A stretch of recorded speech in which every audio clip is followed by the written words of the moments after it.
रेशमा आज बहुत खुश होती है। आज उसकी शादी को पूरे 10 साल हो जाते हैं। घर में खुशी का माहौल होता है और इसी खुशी में रेशमा घर में तरह तरह के पकवान भी बना रही होती है। इसी बीच रेशमा की पड़ोसन उनके घर आती है और उससे कहती है, क्यों रेशमा, आज घर में बड़े पकवान बन रहे हैं? आज खास है क्या?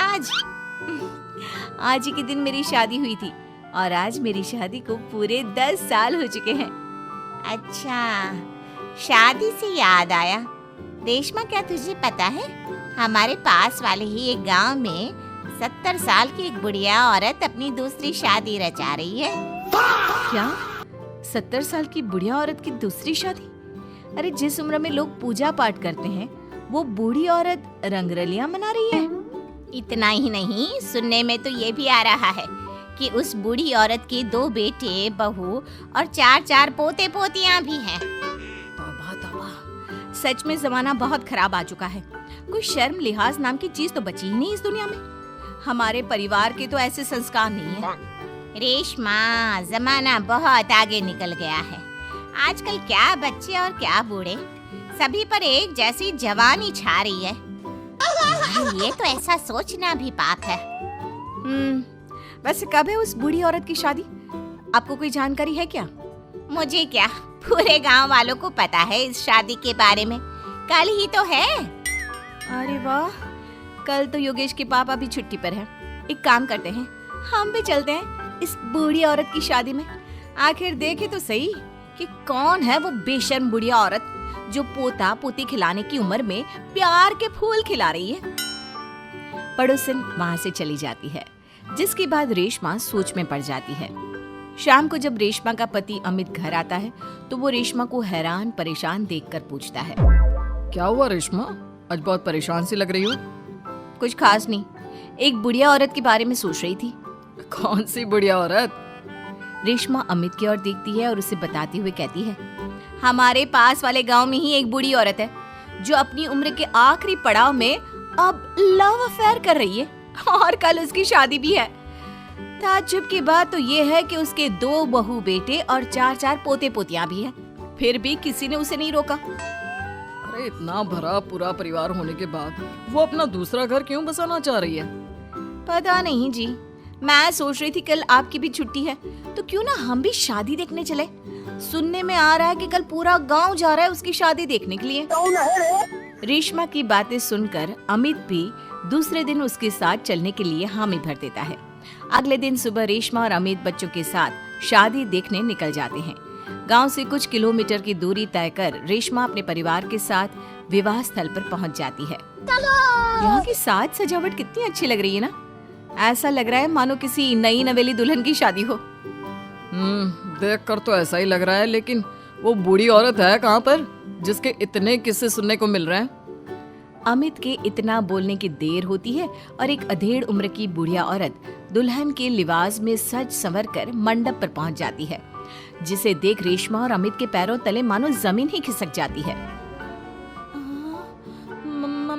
मम्मी जी, यहाँ दुल्हन के लिबास में ये सब क्या हो रहा है? अमित, मम्मी, दादी की शादी, वाह, मजा आएगा। मम्मी शादी कर रही हैं और हमें बताना भी जरूरी नहीं समझा? क्या अब हम उनके लिए इतने गैर हो गए हैं? कुछ भी हो, मैं मम्मी जी की ये शादी तो बिल्कुल नहीं होने दूंगी। रेशमा अपनी सास सुशीला की तरफ जाती है। सुशीला अपनी बहू को देखकर सकते में पड़ जाती है। रेशमा, तू यहाँ क्या कर रही है? मेरी छोड़िए मम्मी जी, और आप अपना बताइए, आप यहाँ दुल्हन के लिबास में क्या कर रही हैं? आप इस उम्र में शादी कर रही हैं? जानती है समाज कितनी थू थू करेगा हम पर। समाज के डर से जीना नहीं छोड़ देते बहू। मैं अपनी इस नई जिंदगी से बहुत खुश हूँ और खुशी खुशी अपनी मर्जी से ये शादी करना चाहती हूँ। अगर इस समाज में जीना है तो सब देख कर चलना पड़ता है मम्मी जी। आप तो यहाँ शादी कर लोगी, लेकिन कभी सोचा फिर हम सबका जीना कितना मुश्किल हो जाएगा? मैं आपकी शादी बिल्कुल नहीं होने दूंगी। सुशीला अपने बेटे के पास जाती है और उसे समझाने की कोशिश करती है। बेटा, अब तू ही कुछ समझाना बहू को। इस शादी को लेकर मेरे भी वही अरमान है जो हर लड़की के उसकी शादी पर होते हैं बेटा। मैं क्या समझाऊं माँ उसे? आप इस उम्र में शादी करने जा रही थी और आपने हमें बताना भी जरूरी नहीं समझा, क्योंकि मैं जानती थी कि तुम लोग कभी मेरी शादी से खुश नहीं होंगे, इसलिए मैंने तुम लोगों को कुछ नहीं बताया। मम्मी जी, ये सब सोचने से पहले कभी आपको हमारी इज्जत का ख्याल नहीं आया? आज आपकी इस हरकत के कारण ही हम समाज में कहीं मुंह दिखाने के लायक नहीं रहे। बहू, कब तक तुम यूं ही समाज के बारे में सोचती रहोगी? ये लोग आज 100 तरह की बातें बनाएंगे और कल को सब भूल जाएंगे। क्या इनके डर से मैं जीना छोड़ दूं? कल तो सभी को मर जाना है, उसमें भी अगर हम ऐसे ही डर डर कर जीते रहे तो कभी खुश नहीं रह पाएंगे। मम्मी जी, बातें बनाना कोई आपसे सीखे। जिस उम्र में आपको पूजा पाठ करनी चाहिए, अपने पोते को गोद में खिलाना चाहिए, उस उम्र में आप फिर से अपना घर बसाने के सपने देख रही हो। यकीन नहीं होता मम्मी, आप इतनी स्वार्थी कैसे हो सकती हो? स्वार्थी? बहू, मैंने अपना पूरा जीवन बाकी सबकी खुशियों के लिए बिता दिया। अमित के पिताजी की मौत के बाद जब मेरे पास दूसरा घर बसाने का मौका था, तब भी मैंने अपने बारे में नहीं सोचा, अपने बच्चों के बारे में सोचा। और आज तुम मुझे स्वार्थी बोल रही हो? क्या एक बूढ़ी औरत के पास दिल नहीं होता? हमें प्यार करने का अधिकार नहीं होता? सुशीला की बातों ने सभी को सोच विचार करने पर मजबूर कर दिया। किंतु रेशमा, हर किसी को अपना जीवन जीने का अधिकार होता है मम्मी जी, लेकिन आपके साथ 3 और जिंदगियां भी जुड़ी हुई हैं। हम आपके कारण बदनामी का घूंट नहीं पी सकते मम्मी जी। आज तुम दोनों को अचानक मेरी और इस समाज की इतनी परवाह क्यों हो रही है? यह बदनामी और समाज के तानों का डर तब तुम लोगों के जहन में क्यों नहीं आया, जब 2 बेटों और बहुओं के होते हुए भी मुझे अकेले उस एक कमरे में रखकर घूंट घूंट कर जीवन यापन करना पड़ रहा था? तब तुम लोगों को याद नहीं आया मुझसे कितनी जिंदगियां जुड़ी हुई हैं? सुशीला की बातें सुनकर रेशमा और अमित अपना सिर झुका लेते हैं। उन्हें अपने से हुई गलती का एहसास हो जाता है, लेकिन अब भी कहीं ना कहीं उनके दिमाग में लोग क्या कहेंगे ही चल रहा था, जिसके डर से वे खामोश होकर खड़े रहते हैं।